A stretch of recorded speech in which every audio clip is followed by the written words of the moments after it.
Ooh, what's up, jobbers, and welcome to another edition of the Jobber Knocker podcast. As always, Nestlemania alongside for the ride is a man that, well, he would bring me out after a neck injury and totally tell me to get the fuck out of here, JC. New day rocks.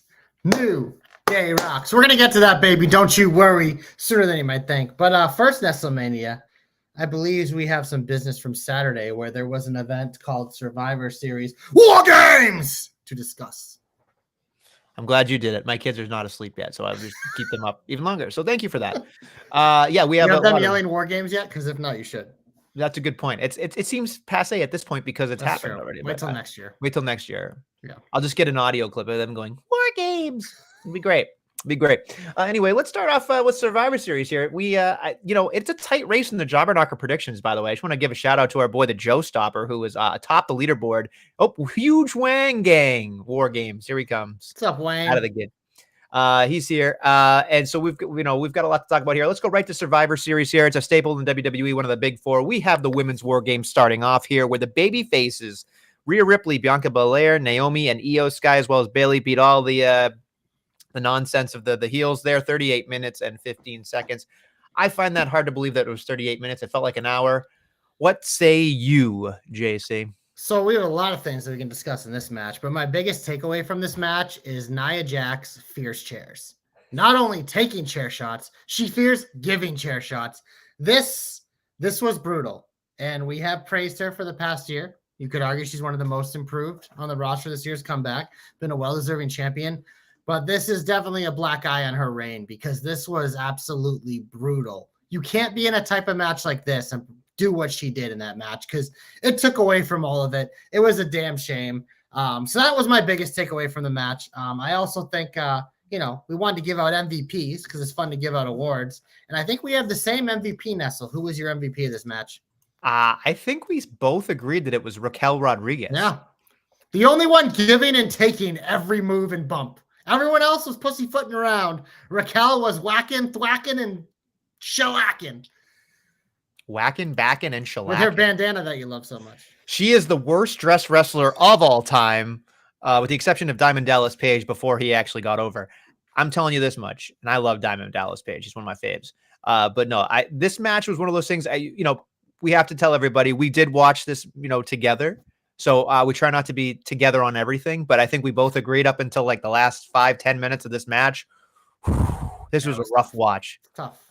It's a rough watch, and I think that's the hardest part is you want everybody to do well. Io obviously did the trash can, which if you saw the presser, she's just a delight anyway. And then you hear her go, I don't know. I don't think about it. I know everybody's going to get me and I'll be fine and everything's going to work out. And I'm like, I wish I had that much trust in people like she has in trash cans. It's unfucking believable.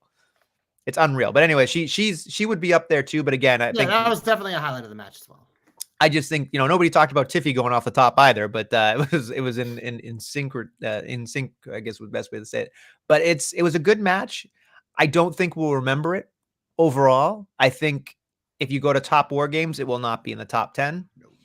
But it was serviceable at best, in my opinion. So that's and it moved some stories forward. We obviously had Rhea pinning Liv again, so put a pin in that. We know Liv has to run through Io at main event in a couple weeks, but after that, it appears it'll be Liv Rhea once again. And obviously, we have Tiffy like looking at the champions and Raquel kind of getting pissed at her. So again, it's just the stories that come out of this type of stuff. And the babies winning made a ton of sense. But now we move on to see what's next for Bianca with an injured Jade, and where do Bayley and Naomi go from here, and yada yada down the line. So yeah, anyway, let's move on to something that was, to me, the shocker of the night. Shinsuke Nakamura defeats LA Knight by pinfall to become the United States champion. I did not see this coming. I will give kudos to everybody in the Jobber Knocker that did pick this. Yeah, what's up with these guys? It seemed to be a lot of the ones who aren't really watching, so good for them that they didn't realize, like, oh, Nakamura came back a week ago. Got new music, and they're like, here, have a title. Oh, no, but I figured out why, Nestlemania. It's good optics because he has a big match in Japan, I guess, in January, and they want him to take that title down the aisle with him. So the move made a lot of sense to me with that. And LA Knight needs a little bit of a restart here too. So, well, I mean, I don't know really what to say here. Except, what if he wins the Royal Rumble? Oh, for fuck's sake. You're not going to. I think there's another man that's probably carved his way already out of this thing. There's probably two front runners at this point already. So We haven't even started about Royal Rumble season, so I might, maybe, you know what? I'm gonna write that down for my hope because I have a dark horse. Sorry, Ridge Holland, you're no longer my hope to win the NXT title. Lame fucking hope. The one that I don't truly believe in, but now you believe in loud typing. Thanks. Yep. Couldn't have a fucking keyboard anywhere else. Yeah, it's it's attached to my laptop. Where would you like me to put the keyboard? Would you like me to get an attachment keyboard, even though I already have a keyboard, put it in the other room and go and type there with an extension cord so you don't have to hear it? You know where I'd like you to put it? Up your ass and to the left. Okay, that's where I'd like yeah? Well, I'm going to stick yours where the sun don't shine. Well, that's the same thing, dickhead. Yeah, but I didn't swear. Well, trust me, you will swear in a couple minutes. I would not doubt it. You. There it is. Moving on. Braun Breaker versus Sheamus versus Ludwig Kaiser. Triple threat. 14 minutes, 25 seconds. Of course, it was fucking that shoulder tackle. That was probably the ridiculous, most high impact shoulder tackle you ever see. That spear that he jumped over Sheamus to hit Ludwig with. There were so many things. We looked it up. Was he 26? Something like that? Yeah. Braun Breaker, 26 years old. Ludwig Kaiser, just scraping the surface. So handsome. I mean, like you said to me, he's a beautiful man. There's nothing wrong with that gentleman. He's up here. Some people think he's lucky for having Tiffy. I think Tiffy's lucky for having him. I would agree with you because I think there's probably a lot more Tiffany Strattons in the world. No, there's not a lot of Ludwig Kaisers, is my opinion. Just saying. You can find another blonde that does most of that stuff. But no, look, I will say this much. All of them showed in and showed out. I thought they did an incredible job here. I thought this up until, the end of the night, which I thought was pretty fucking great. I will say that this was a great match. Go back and watch it. If you're not a Braun Breaker fan, I don't know how to convince you at this point, but I don't think they exist anymore. If they do, they just have never seen him at this point, because it's just like anyone who sees him, like even people who are anti him have come around. I won't name names because I know he wants to remain anonymous, but even one of his biggest detractors has said this is a train he cannot die on. I always think he's going to plateau. And then he just does something and you're just like, Jesus Christ. He's perfect. Listen to the European shamer loving Europeans. You know what? Danny? I'm glad you're here, pal. I am. And you notice he didn't say many. I mean, first off, let's think about this, Danny. Ludwig isn't from England. That's where his main shaming comes from. Oh, for fuck's sake. Here we go. Is your country. So, Can you listen? Very rarely do Danny and I are ever on the same page, let alone get along. He's always Ludwig is that pretty. He brings together everyone. He does. And you know what, Sheamus has always been one of those guys that, like, he, in my opinion, doesn't get enough credit for his move set, his ability to have good matches, and he's a big dude. That's hard to have a move set without looking like somebody else. He doesn't look like anybody else. He's just different in every way. And he still manages to continue to have high quality matches at a back nine part of his career. I just don't think anybody will ever really be Sheamus after he's gone. Like, that's an actual void when he leaves, I think, because there's not an Irishman I don't think they have ready in the factory yet, but maybe they will. Who knows? You never know. You never know. They'll just plop him in, and there you go. Moving on, we have Gunther taking on Damian Priest in 19 minutes, 20 seconds. Of course, Gunther retains. Finn got involved here and got booted by Gunther. And we saw a lot of backstage shenanigans as well on Monday about what's going to happen. I will say I like this match. I think you and I both agreed that Damian Priest is just super comfortable here in that babyface role. I really enjoy what he's doing. Gunther could have a bad night and I still wouldn't know. Yeah. It's consistency upon consistent there. But what do you do with Gunther next is my question. Well, we already know what he's doing next. I mean, I'm looking past Saturday night's main event. It feels like he's kind of stuck in this Finn Priest vortex for now. I mean, I could even see them do like a triple threat at the Rumble as a payoff after likely when Priest gets involved in their match in a couple weeks at Saturday main event or something. But who knows? Maybe that's like a New Year match on Raw, because we have a big amount of time before the Rumble. But, it will be interesting to see with Gunther, because there's obviously a lot of people who have returned and who are contenders on Monday Night Raw. Will Gunther hold on to that title going into WrestleMania? Will he lose it before to pave the way for something else? Like, there's a lot of interesting things here, especially with Gunther. But yeah, maybe my dark horse winner of the Rumble has something to do with Gunther, because it's a WrestleMania match that I would like to see. See, kids, that's what we call it. Tease in the biz. There it is. Anyway, so moving on to the final here, we've got the Roman Reigns bloodline versus the Solo Sikoa, easy for me to say, bloodline in the men's war game match, 41 minutes and 55 seconds. I don't believe that to be true at all. Hopefully, you know what? I bet they started that counting when everybody got in the fucking match because it felt like it took forever. I think it's just like with the entrances, it felt longer. Yeah, that's fair. Anyway, this had plenty of storyline, plenty of gaga. We can go through all the highlights here, but I mean, you feel bad for Bronson Reed with that tsunami through a table. If you go back and watch that, that was kind of impressive for that man to do. Just an incredible athlete for his size. Of course, you were dying like a little kid when you saw Tama Tonga climbing that cage. That guy grows on me every time I see him. He is so like, I always laugh at Tongaloa because he's fucking hilarious, and obviously we know Jacob's great. But like Tama Tonga has been so steadily good, and he's just so funny when he's like, and all the crazy fucking like faces he makes, like, and he's really good in the ring. I mean, we were talking. I don't know who you're giving MVP for this match. I think it's a 2-horse race, but I think I'm gonna give mine to Tama Tonga. Tama Tonga did a lot of stuff there. Like he was killing it for a very long time. He was involved in everything. I think he did a great job. I do not think the MVP was Roman Reigns. As I told you as we were watching, I said, I'm just curious. I'm going to count the amount of bumps. What did I say? I think he ended up with 2.5 or something like that. Three bumps in the entire fucking match. Basically unscathed for the most part. It was Roman Reigns. But Jimmy Uso, we talked about, kind of gassed after the first 5 minutes there. Gassed big time. I mean, even Jay kind of gassed out. Like Jimmy and Jay were kind of had cardio issues in this match. Yeah, it was tough. Jacob came to play, obviously. Jacob was great. He would be my runner-up for MVP. Yeah, I would believe that's true. I love you, Solo! I would say this much. Solo played his role very well. Mm-hmm. I think Punk and Roman Reigns play well off each other. Mm-hmm. I love the back of. I love that, of course, that we made the joke of, the backstage fighting when he was, riling up the cage there at the beginning of the entrance. That was pretty funny. I just think there was a lot of good stuff. They said the Roman Reigns stopping CM Punk, that whole Instagram reel went over 60 million times. That's already a meme. It's a perfect, like, it's just, they know what they're doing.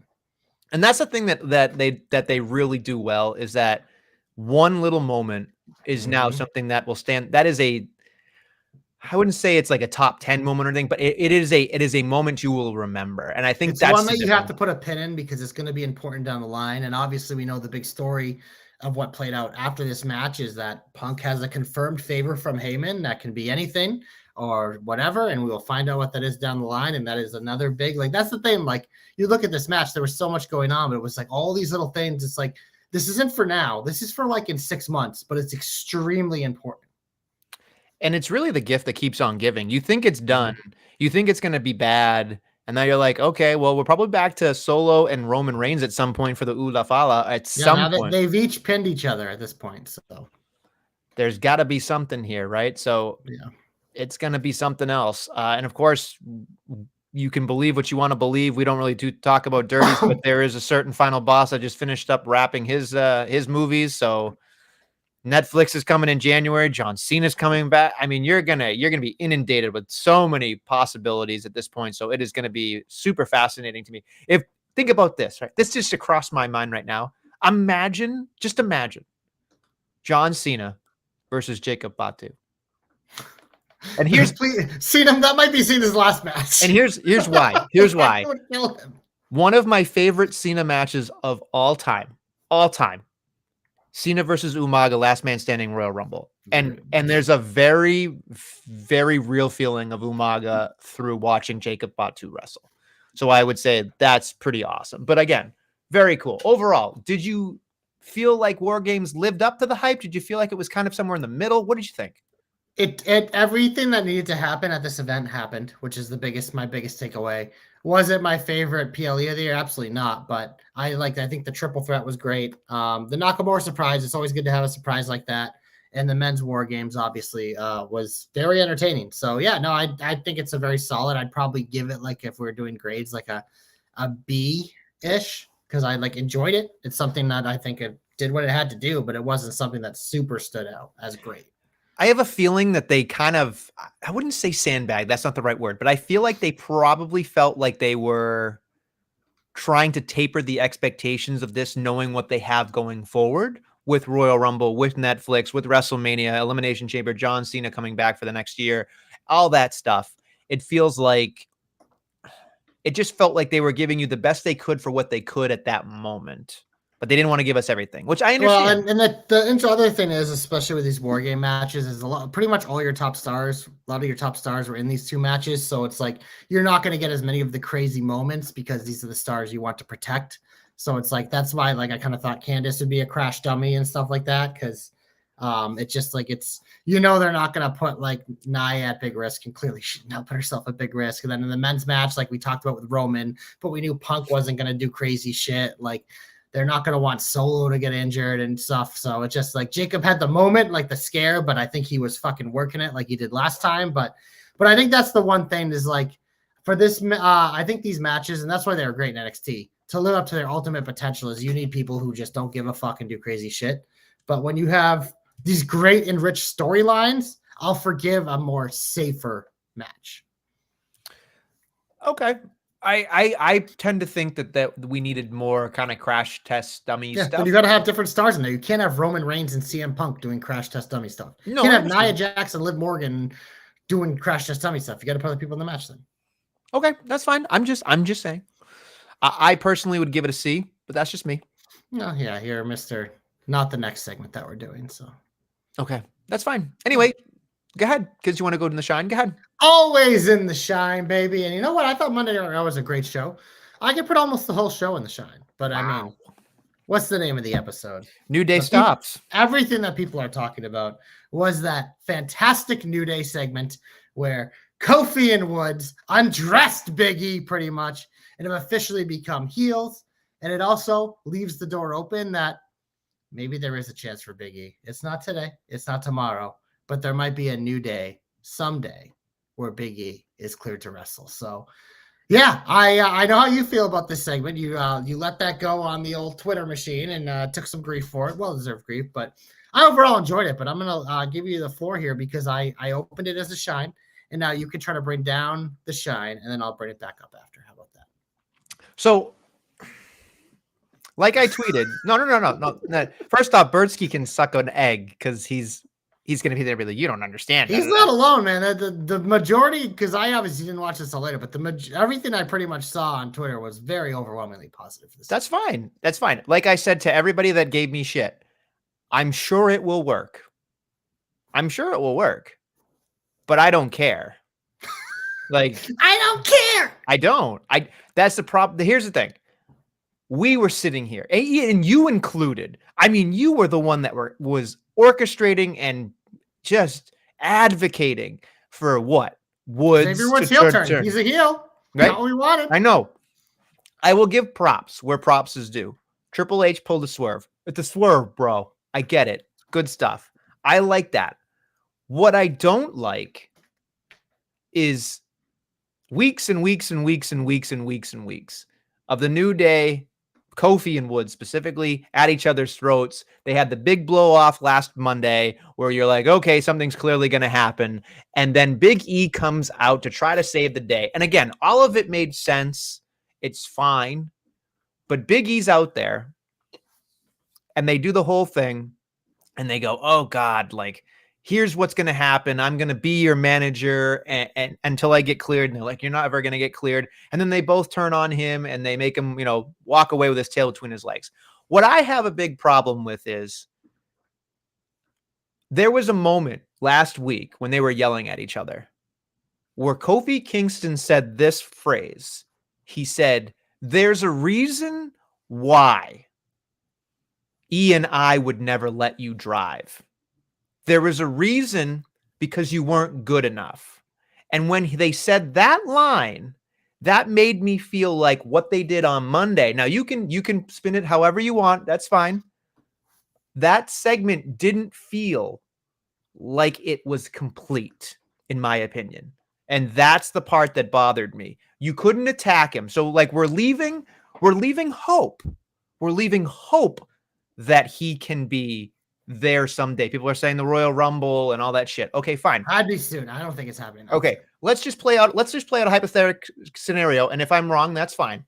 But this is the part that drives me nuts, right? Okay, let's live in a world where Big E does come back. Let's say it's just a surprise, holy shit, right? They're together. Kofi and Woods are together, right? Mm-hmm. Who's going to help Big E?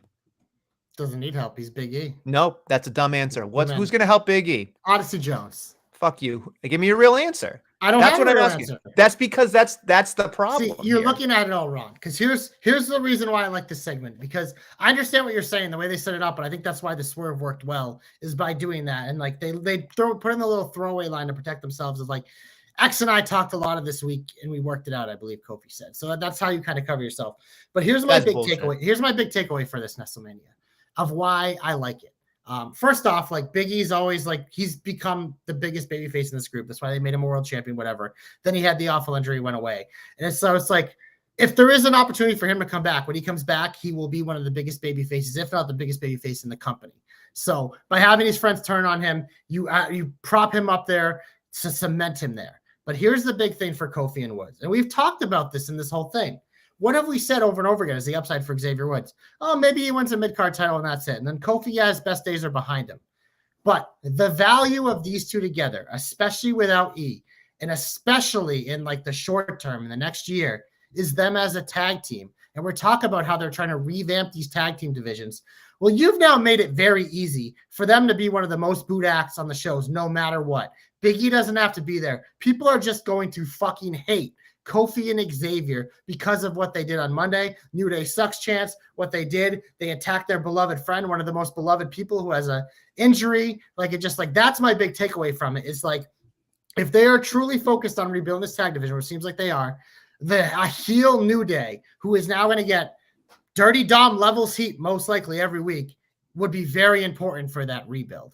And so I think that's a huge positive from it. It's a way to do it. So I'm not looking at it as of like, yes, when Big E comes back, you better believe he'll be going after these two. But he's not coming back anytime soon, it would appear. So it's like what you did is you use this angle to prop up these guys as a top heel tag team as you try to rebuild this division. So now suddenly some of these younger teams, these less experienced teams, it'll be easier for them to get over because they're facing a team that is just going to get extreme heat whenever they are in the ring, whenever they are on TV, whenever they're shown backstage, because people don't forget shit like this and they'll remember it. And I think that's why a lot of people took away of it, because it's like they made you feel something for this team where it's looked at it like Kofi's best days are behind him.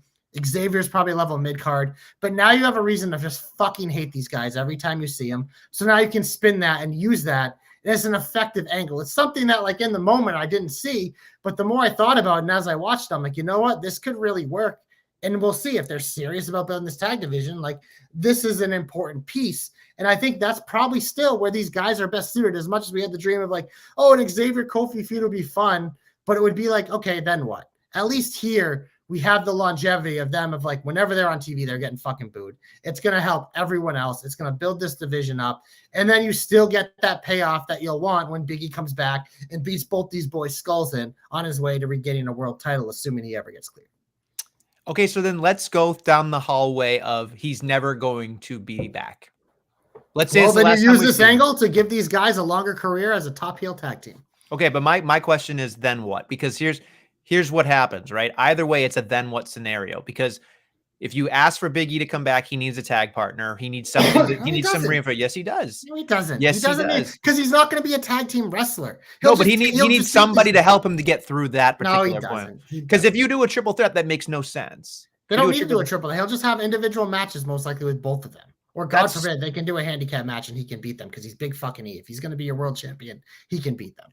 I don't believe you're getting too technical with this, and it's just like you're thinking about like if Big E comes back next week, what are we gonna do? It's like he's clearly not. Like if he came back in the Rumble, that would be an insane shock to me because it feels like maybe this is the first step where he got some good news, and maybe in 6 months to a year he gets cleared. So it's like when he comes back and does this with them, they'll probably already been a run at this point, whatever. But like you're looking as if like we got to pay this off next week or next month. It's like you don't. So it's like that's why having them like make it all these other things like blow the physical things, like it kind of would cheapen it. Whereas just doing it like this, it's like you use it as an angle to give Kofi and Xavier a ton of momentum which they desperately need and this division needs. And then you just have you have the door cracked now for Big E. Cracked. I hope you're right. I do, because I'm absolutely right, baby, because it's a new day, new day. Yes, it is. Here's new day rocks. Here's the thing.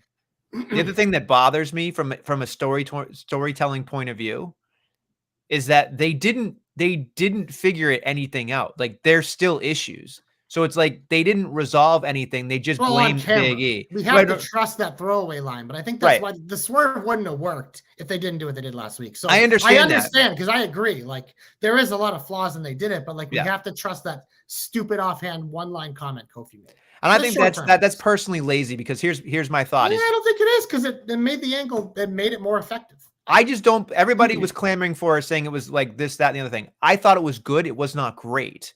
And that's the problem I had with it, was that like everybody's like, oh my God, this is cinema. I'm like, no, it's not. It's not even halfway as decent as the Bloodline stuff, because there's no. Well, that's an unfair comparison. That's something that gets like fucking. Well, when you say cinema, when you're saying cinema. Yeah, I mean, this was very good. This was very good. It was different than those type of things, but it was like, this was very good. And it was. Here's my question. Here's my question. Yes. Based on it being so fucking good, right? Everybody loved it, right? Okay, so how long is this momentum going to keep going then?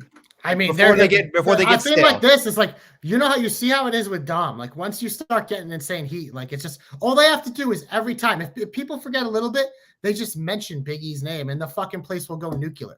That's, I think, why, like, the part that, like, maybe you're just not as big of a Big E fan as the majority of people clearly are, because that's what they did. They took this segment and they went for people's hearts, because people fucking love Big E. Like, absolutely adore him. And so I think the people that have come at you the strongest, like, it's like they felt that emotional attack, like, in their heart of Big E, that attachment to Big E. So now, whenever the New Day needs to, like, if their momentum slips a little, they just bring that up. It's like Dirty Dom. All he has to do is hold up a mic. Like, New Day, it's not probably going to be to that level, but it's going to be pretty damn close, because I think that's just maybe the one thing is just like, maybe like the feeling for Big E isn't as strong as a lot of these people are. I love E. He's not one of my favorite wrestlers ever, but like, I understand why people like are so hot about this, because it was a smart angle to use Big E effectively without him actually being on TV. Like, it's just a good story device.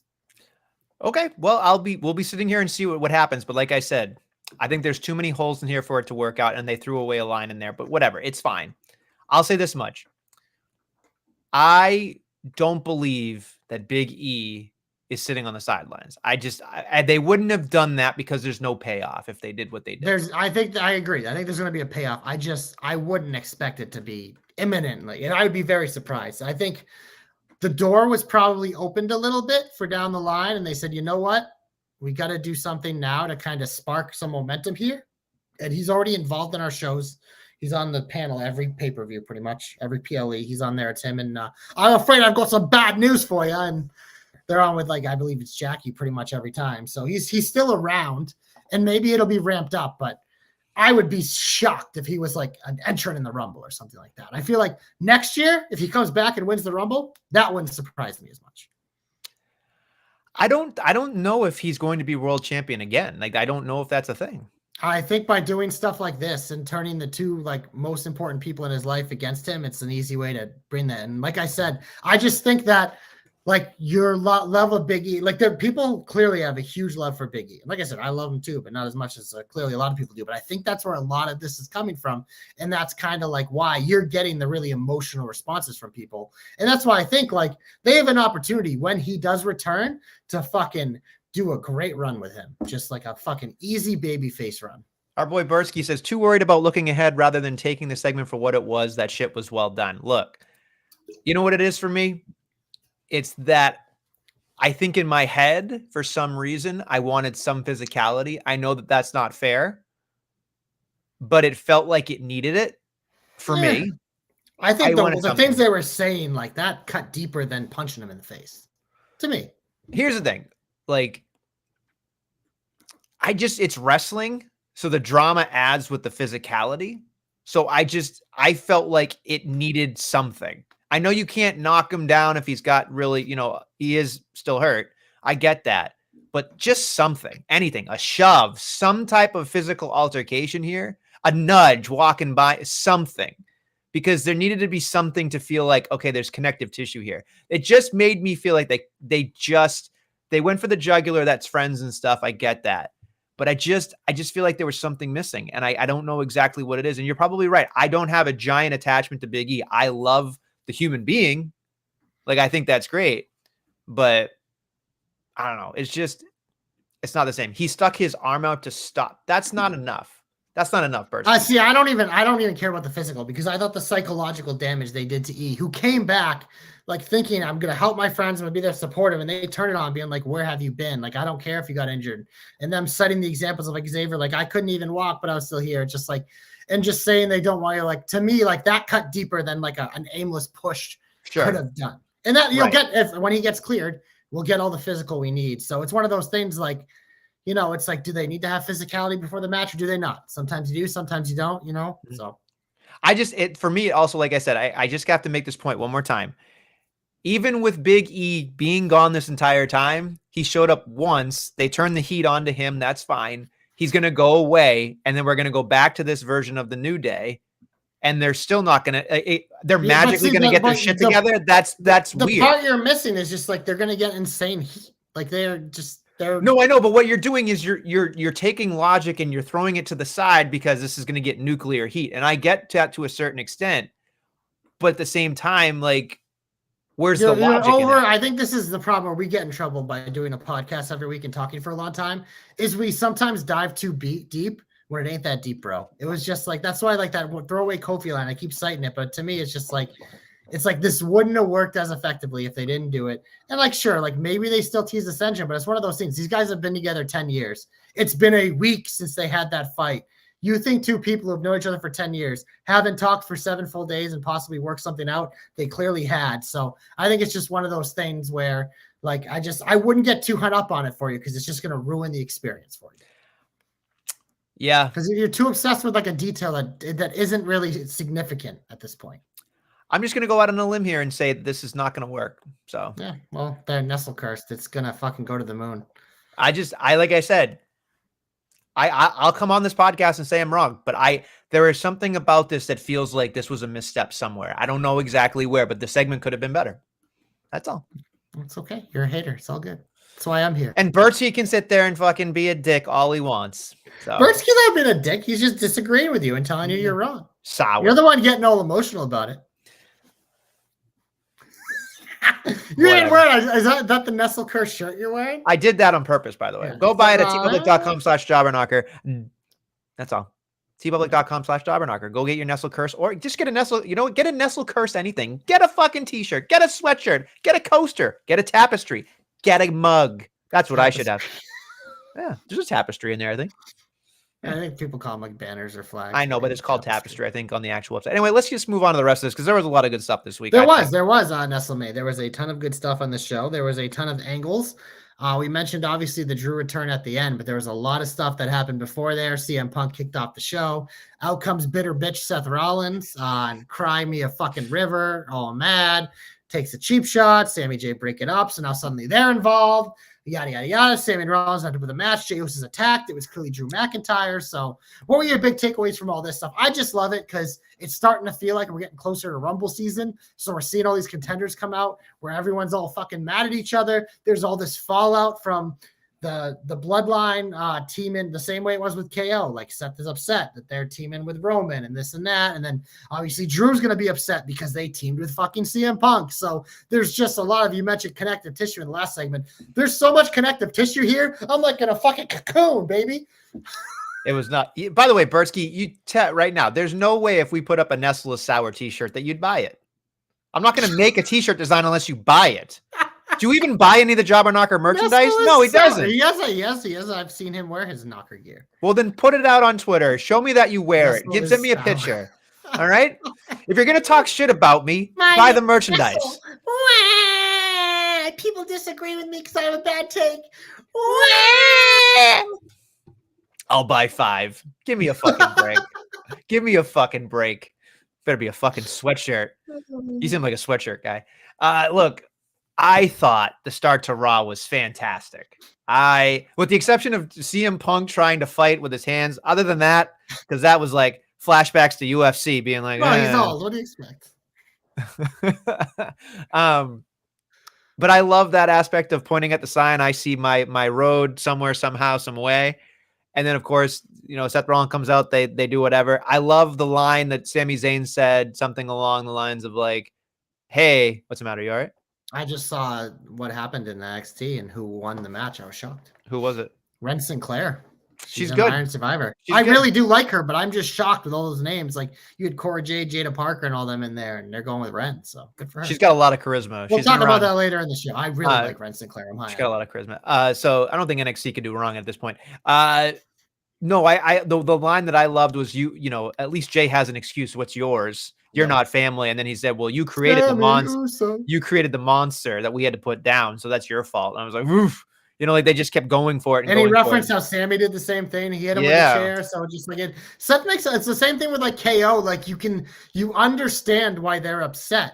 So it's just like it works. And it's just the reason why I really like this is because you know how I feel about Seth as a baby face. You might as well fucking just put me to sleep because I don't want to watch that fucking shit.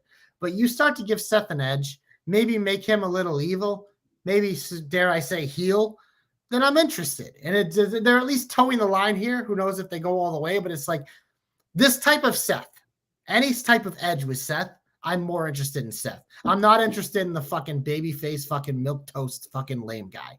Give me the fucking asshole. That's what I want. Then they had a great match later on, and we saw that somebody attacked Jay. I had a head scratcher, and then we saw the Big Mac come back. So it's Return of the Mac. Return of the Mac. You know what's funny? When I was thinking about this, I'll talk more about this in my hope, but there's something about this entire setup that really has my peepers popped. Because there's something about the residual of being in the orbit of the bloodline that is so fascinating to me. Like it really is. Because now I'm thinking like CM Punk probably has nothing to do now. He'll go away. He'll come back. He'll go away. He'll come back until it's Mania season. And it's weird. He's never wrestled on Raw or SmackDown. He's just kind of Brock Lesnar shows up. Roman Reigns just shows up, wrestles on the pay-per-views, and that's it. But it's fascinating to me.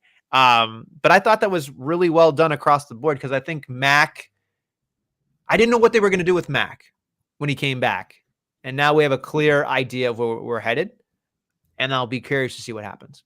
Yeah, he has Sammy and Jay to tussle around with, and then we get into Rumble season, and everyone's involved there. So yeah, no, I love this is the most exciting time of the year, I think, because it's like you start to see contenders emerge, and like the hype for the Rumble, WrestleMania season's gonna begin. It's just like okay, business is about to pick up, and like you said, we're gonna be throwing Cena in this mix, and God knows who else gets called up or returns or all these other things. So it's there's a lot of people out there, and there's gonna be a lot of fun stuff going on.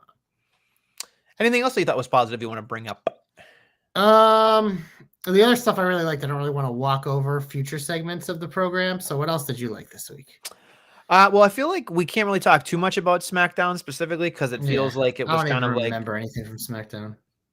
I'm just throwing it out there. I just loved Kevin Owens stuff in general with the 3 examples of why Cody Rhodes couldn't be trusted as we're talking about something like it's like I can cite dozens of things. I just thought Kevin Owens was phenomenal in that little segment there. So that made me kind of like just love everything else. But that was pretty much it.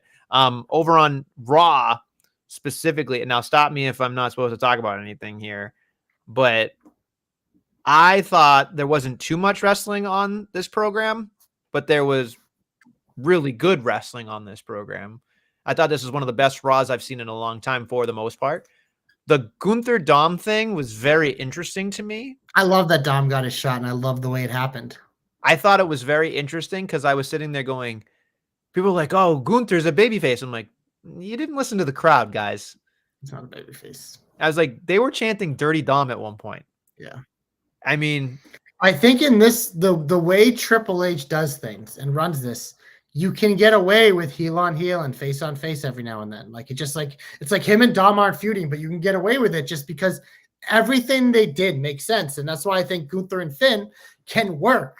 Because it's because we see it with Braun. Like it's one of those things. Like 1 week Braun seems like a big baby face, the next week Braun seems like a heel again. It's just like it's one of those things. Like with Gunther, I feel like the audience there's a little more respect with him because of the way he like kind of like treated like Cody and stuff, but then he's an asshole again to Priest. So it's one of those, like, you kind of toe the line, and it just, I don't mind it, because I think especially in this new era of wrestling, like, a lot of the people watching are a lot smarter, and then the people who aren't, who are like the kids, they don't care anyways. So I think it can work here and there.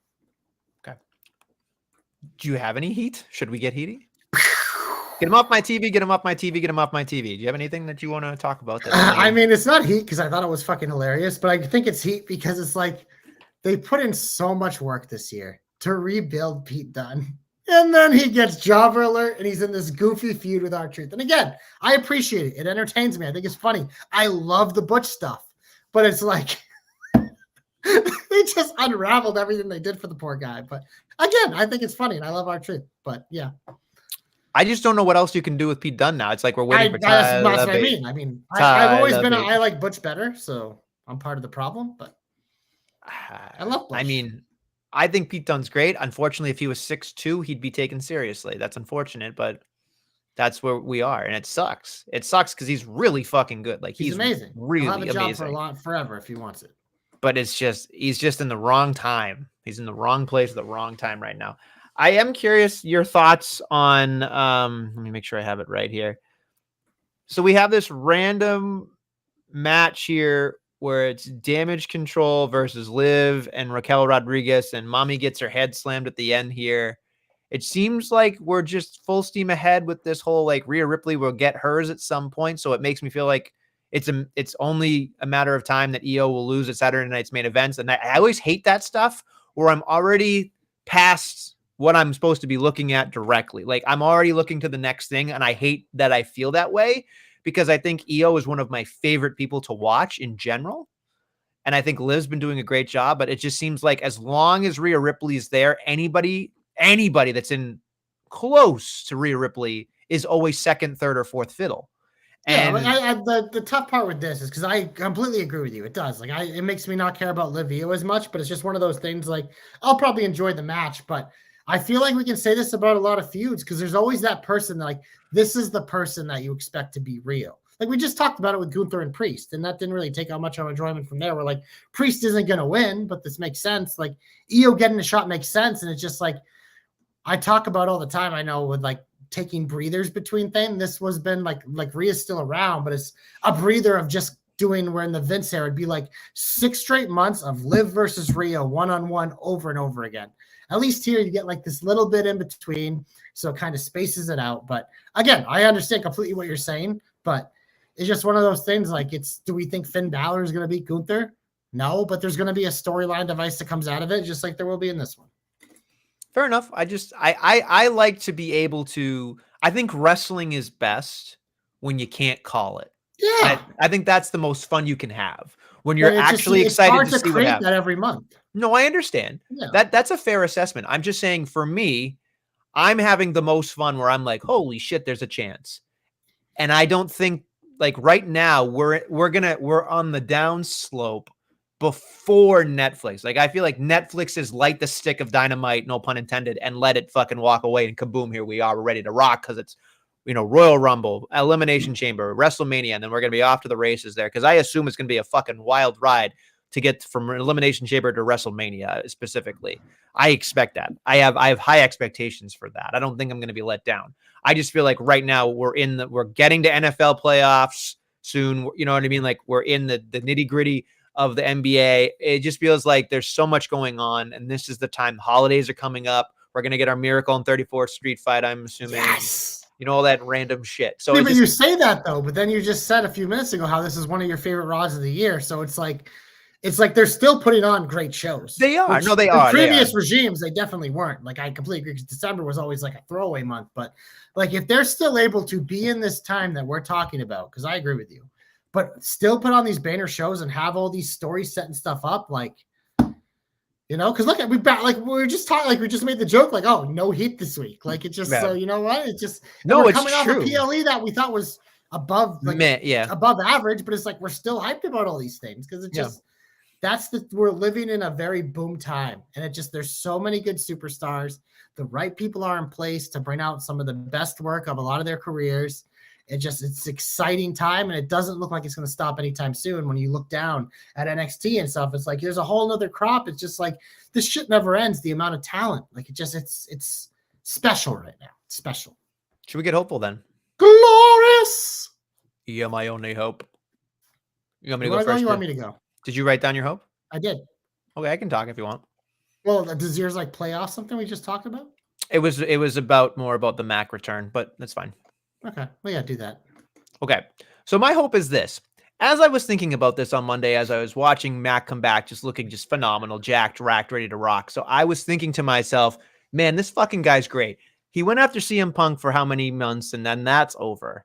But not really. Here's the thing, that there's the parallel here, right? On SmackDown, KO is upset at Cody for teaming with Roman Reigns. Now on Raw, Mac is upset with Sammy and Jay, not for being part of Roman Reigns, but for teaming with CM Punk, which I find fascinating here. What I think may happen down the line, I'm hoping before we get this, it might spoil some things, but I definitely want to see if in a perfect world, Seth Rollins and Drew McIntyre together trying to run roughshod on Raw and maybe going two-man power trip style, just annihilating everybody and including the Sami Zayns, the Jey Usos, getting to CM Punk eventually. You can get some really interesting matchups. And I believe what's going to end up happening here is there's a lot of parallels between Seth Rollins and Mac together. And I think having them together on the same page to get us to WrestleMania season would be really interesting for me, because I think Seth Rollins is in this murky purgatory kind of thing of like, I'm not the bad guy, but he is the kind of a bad guy. And I don't really know exactly where we can go with it, but I will say this much. I'm really interested into seeing where exactly we can go with this, because I think Mac is pissed at people who are okay with CM Punk. And then, of course, we got our boy, just kind of Seth Rollins, hating CM Punk too. So I just feel like there's a lot of things we can play with here, just so we can get away from the what we want is CM Punk eventually. I assume Seth Rollins at Mania. That's where we're hoping. But I think Mac and Rollins together, kind of on this little trip here until we get to Mania season, would be very interesting, because Seth Rollins needs to be a heel. Mac is an incredible heel. We've got plenty of baby faces coming on Raw here, and I think that's a great way to keep these segments going. So that's my hope. I thought about this too, because obviously, like you said, it makes a ton of sense because they both hate someone that is a part of this, so you can hate all the people around it. And they obviously have a very interesting history, so it'll be a dynamic between them too, especially. But it's something that, like, it definitely crossed my mind as well, and I'm very curious to see how it all plays out. But yes. And something else to add to this, if you look back at their WrestleMania 40 match, there was a sign of respect when he said, you earned, before he lost it, like right after, he was like, you earned it. You worked your ass off. You got this. You earned it. So I think there's a layer of respect there, regardless if you're a heel or a babyface. So I just think it's there. Go ahead. Ready for my hope? Yes. Royal Rumble. So by this hope, I would like Gunther to remain the champion. And it's like, well, fuck you. I already know where this is going. Who could win the Royal Rumble? That would be a fun thing for Gunther, because, I'm assuming it's going to be Rock Cody, and Rock can just fucking show up and do it and make Elimination Chamber useless. Who knows? Maybe he wins the Elimination Chamber. But I was thinking, and who knows? Maybe instead of the Rumble, maybe this guy wins the Chamber to face Gunther instead, if the fucking bullshit Rock or something wins the Rumble. But I was like, man, they've already been teasing this match. They tease it constantly.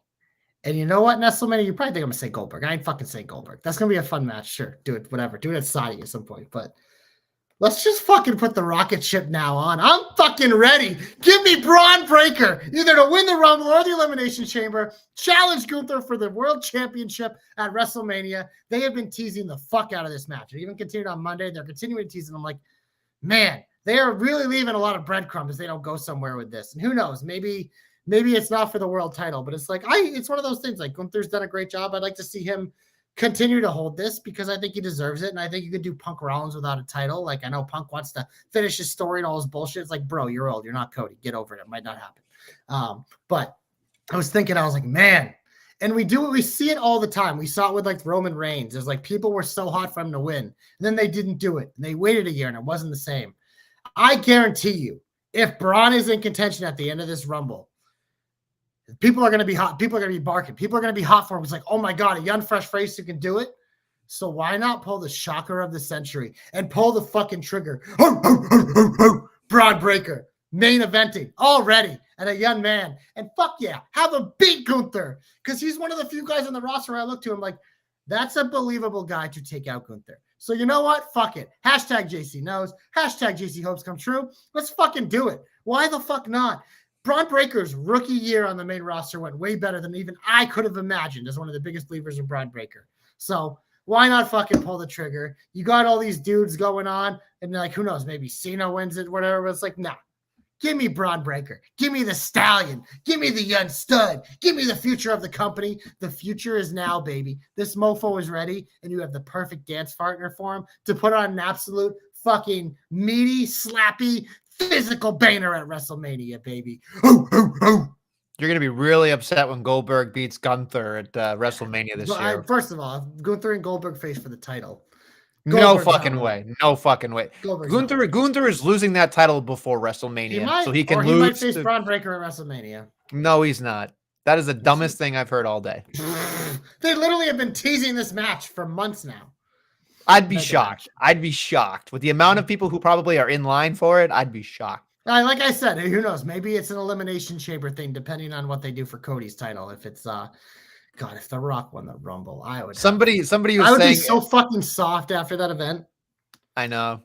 There's something about it that makes me feel like just because he's the final boss, it'll be like there's down to 4 people, and then automatically it counts down to number 31, and then he wins. Like, you know what I mean? Like something fucking stupid like that. Like they've never done the final 4 of the Rumble, because I think there's a legitimate chance for Cena too. Because you could, if Gunther's still the champion, you could do Cena Gunther. Hell, you could do Cena Punk. You could do any of those, no matter who it is. Like, I could see it. Or maybe Cena's the guy that wins the chair. You know what I mean? Like, there's a ton of scenarios, but I have a feeling Braun is going to be there late in that Rumble, and people are going to be hot for him. And it's just like, we've seen this story before with a young stud. So it's like, who knows? Maybe they do it differently. Again, it's a hope for a reason. This won't be my prediction. But I was thinking, I was like, man, this match is going to fuck. They're already teasing it. Like, they're going to fuck. Imagine. It would be pretty cool. All right. Don't call it a comeback. He's been here literally for years. This entire Monday Night Raw was built around Finn Balor. This was the first time in a long time that I felt that they put Finn Balor, they put respect on his fucking name. They made him feel like a big fucking deal. He was if you listen to Finn, Judgment Day wins. I just love that whole line. I love that he told, Dom, like, let me show you how it's done, kid. You should pay attention. Maybe you've learned your lesson, kid. Like, now we got Saturday night's main event. Clearly, he ain't fucking winning, but this was the step in the right direction because Finn Balor, in my opinion, has got so many fucking bad turns in his career. He never got a fucking fair shake. He was awesome in New Japan. He was awesome in NXT the first time. He got hurt. He went back to NXT. That run was awesome too. Yeah, like, I thought that one was better, actually. There's just so much about him that's likable in terms of like not just cheering for him, but you want to see what happens with the guy. Obviously, he's good looking. That helps. But there's something about Finn Balor that just is you just want to see him do well. And before he's done, I just think he deserves one run, like one actual run. Let's see what happens. I don't know if it'll ever happen, but I just believe in watching on Monday night that he could carry a show. I think he could. And that's without being the Demon. So that's just where I'm at. I know that's a tough ask. He had a show last night, and it feels like I don't know if he ever gets that run again, especially given his age. But he has a ton still to give this business, and I think this makes sense. Everything that happened here makes sense. I love this part of Raw. This is what I was referencing earlier in the Shine that I didn't want to like blow the load because I had a feeling this is where you were coming later. But yeah, just like I love them teasing the dissension that he's gonna have with like Liv and Raquel kind of being like, but like JD and Carlito are kind of on his side. So you can kind of see already where the split might come. And like you said, the Dom stuff is good too. But yeah, like Finn and Gunther, like they've had some absolute bangers in the past. If you haven't seen it, check it out. They're available on Network, Peacock, or whatever from NXT UK and stuff. Like these two have great chemistry.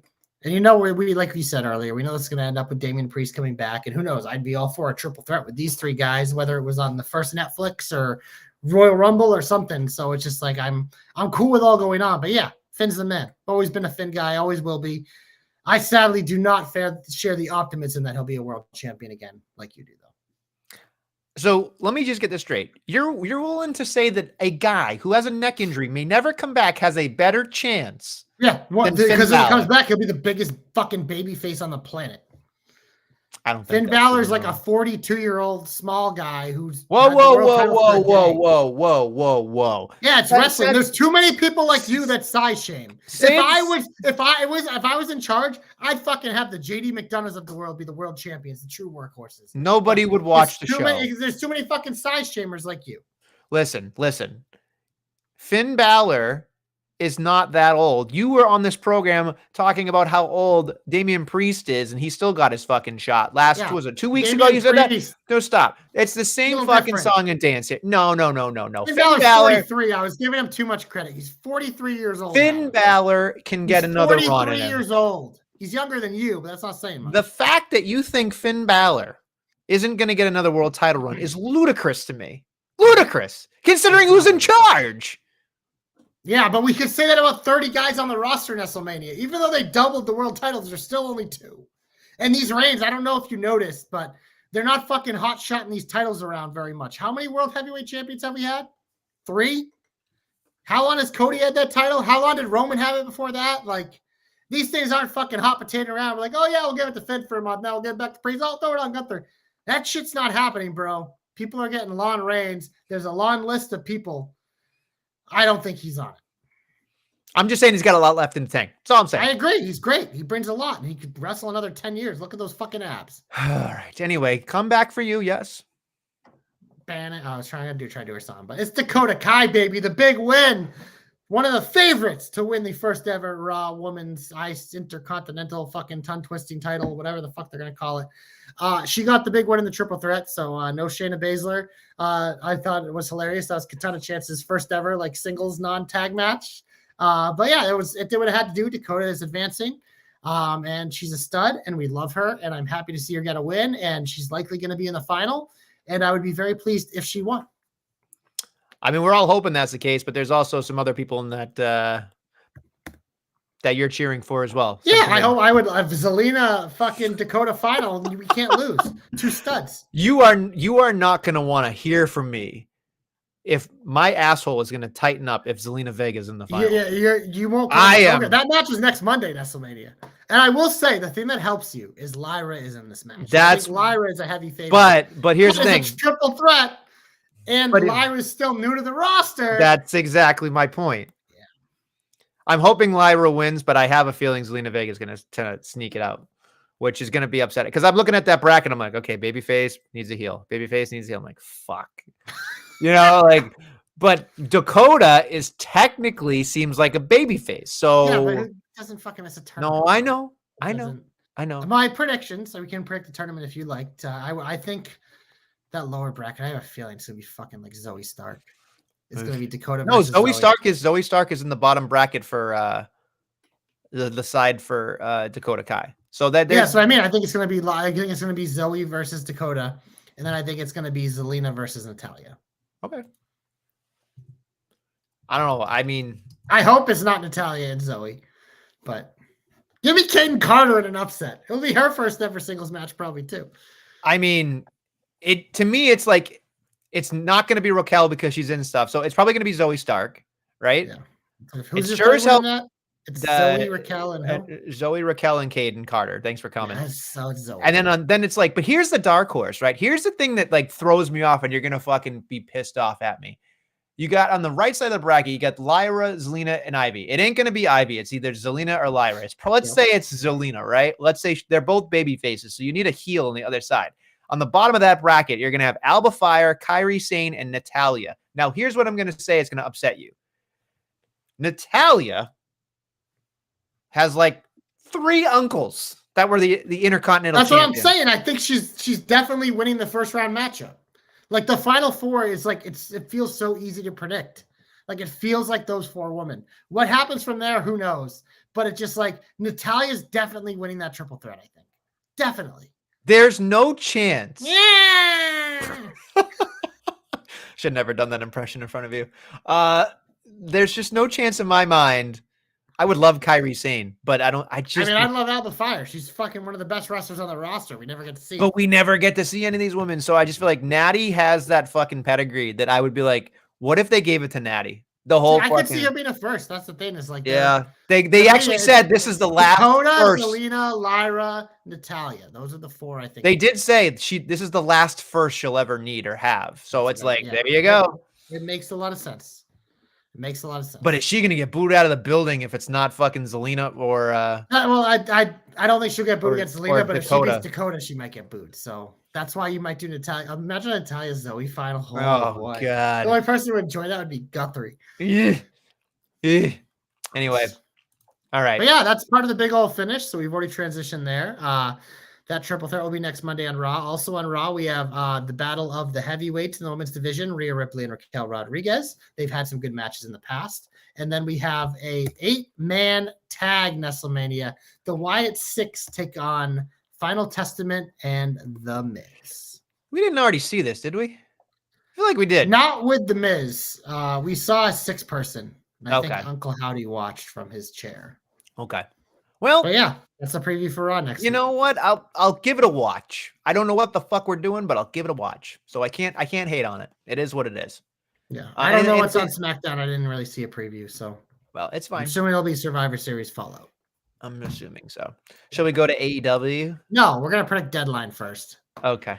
Because we're not gonna know the 5th men's member by the end of the show, but we do know. Did you see the tag team which has won? It's gonna make you so mad. Just guess. It's got to be Hank. Nope.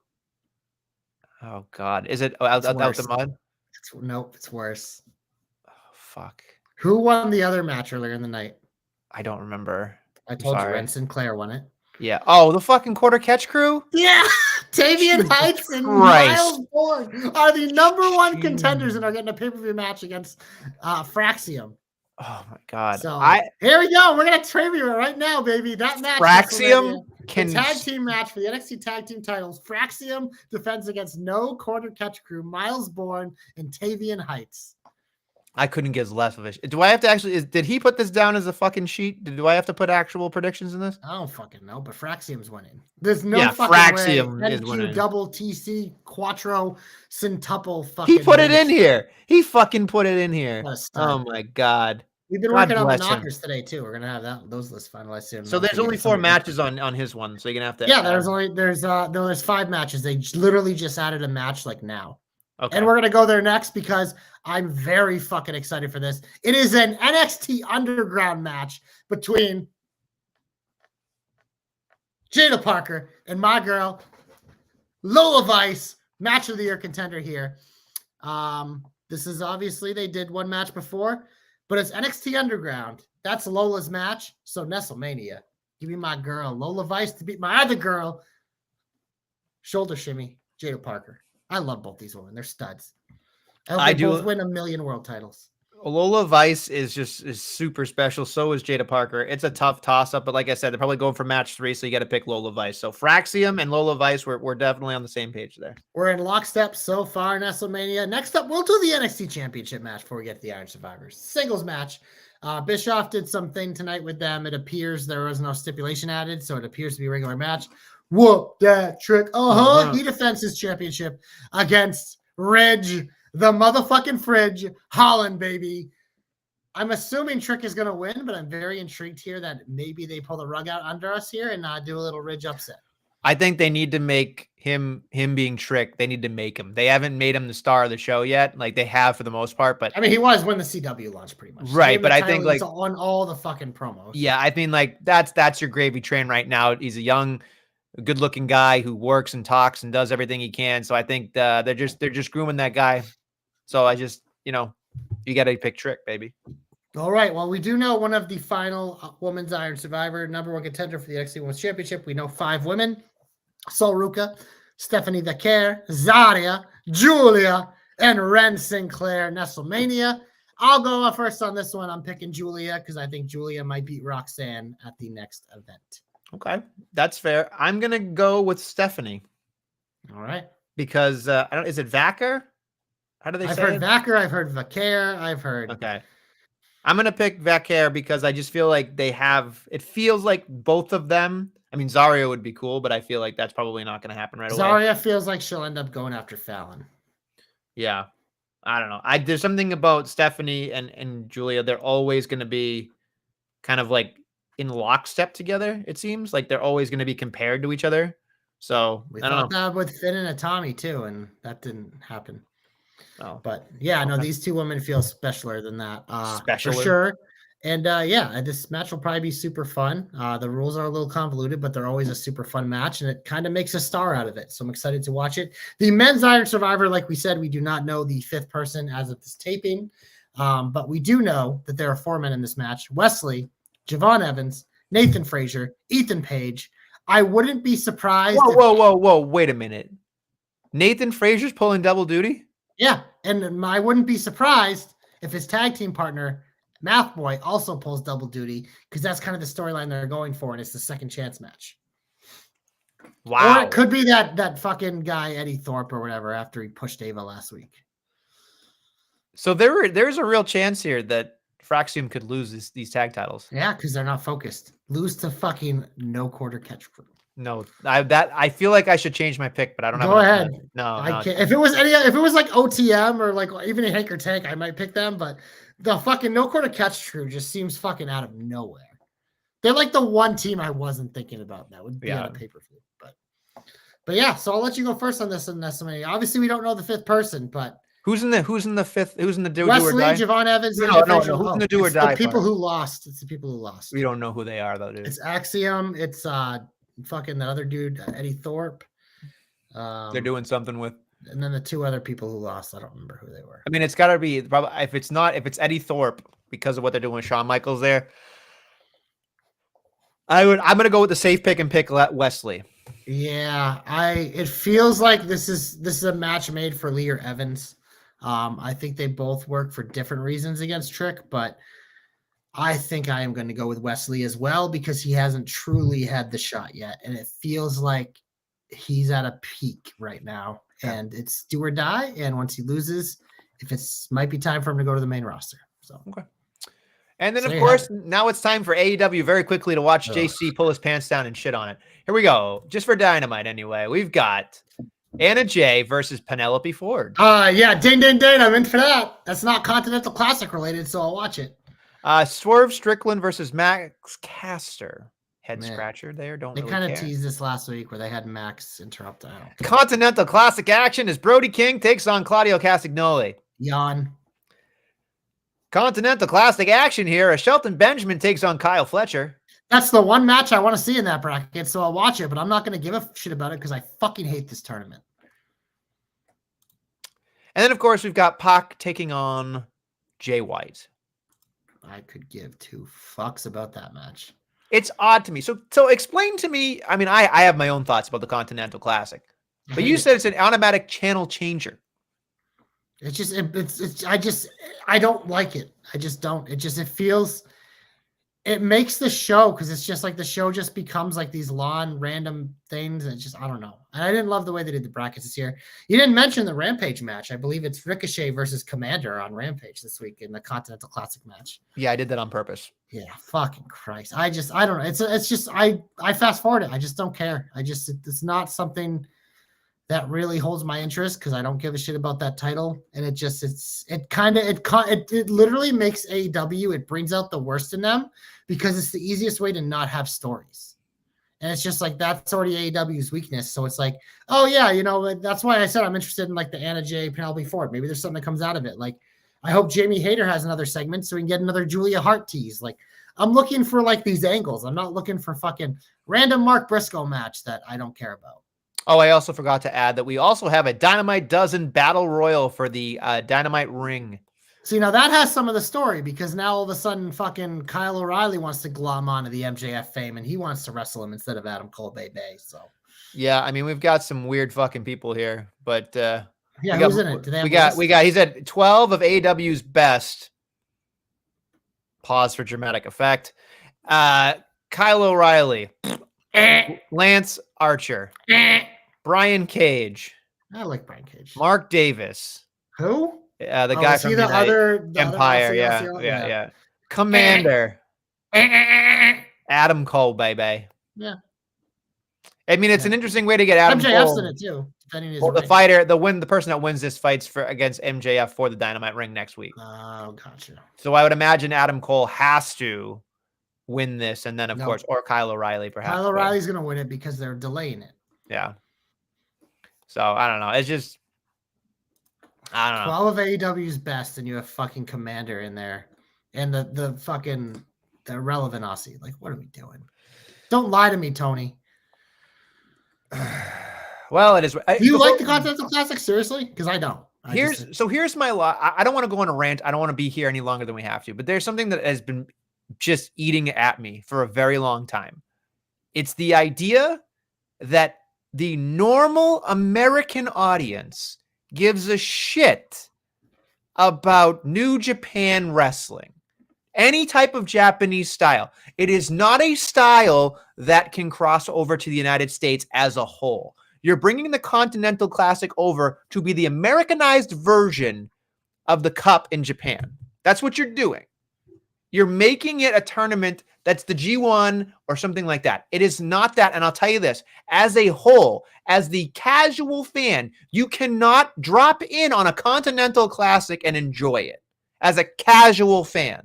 As a regular wrestling fan, you do not care about the shit. Now, if you want to talk about the sickos and you want to talk about the hardcore fans, sure. But that's like 1/10 of the wrestling population. And the idea that you forego any story for an abundant amount of time for me is driving me fucking insane. I don't think the Continental Classic should exist. I don't think 14 of their belts should exist. I don't think Ring of Honor should exist anymore. I think they fucked everything up because they don't care and they just want to serve all of these people that watch the show, which is dwindling week by week by week. And I want them to succeed so bad, but they can't get out of their own way and they're tripping over their own fucking dick because they don't know what they're doing. And then here's the other thing. I love Will Ospreay. I think Will Ospreay is a phenomenal worker. I think he is a once in a lifetime athlete.